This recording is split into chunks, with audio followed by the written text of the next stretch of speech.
நல்லா புரிஞ்சுங்க. சாப்பிட்றதுக்கு முன்னாடி பெரிய ஆசை இருக்கும், பசி இருக்கும். சாப்பிட்டு முடிச்சோன்னே அதே சாப்பாட்டை பார்த்தாலே வெறுப்பா இருக்கும், எந்திரிச்சு வந்துருவோம். அதே மாதிரிதான் பாடியும், உங்க பாடி ரியாக்ட் பண்றதும் ஹார்மோன் பில்ட் ஆகி உடம்போட எனர்ஜி ஹையா இருந்ததுன்னா பார்த்த உடனே நான் நிலை குலைஞ்சிருவீங்க. ஆனா ஹார்மோன் இல்லாம லோ எனர்ஜியா இருந்தீங்கன்னா அதே நபரை பார்த்த உடனே என்னமோ மூஞ்சி திருப்பிப்பீங்க.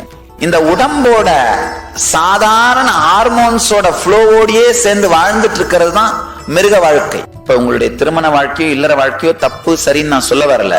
ஆனா வெறும் ஹார்மோன்ஸை பேஸ் பண்ணி மட்டும் உங்களுடைய அன்பும் அட்டென்ஷனும் மேல ஏறி கீழே போய் வாழ்ந்துட்டு இருந்தீங்கன்னா அது என்ன மிருக வாழ்க்கை தான், வேற ஒன்றும் கிடையாது.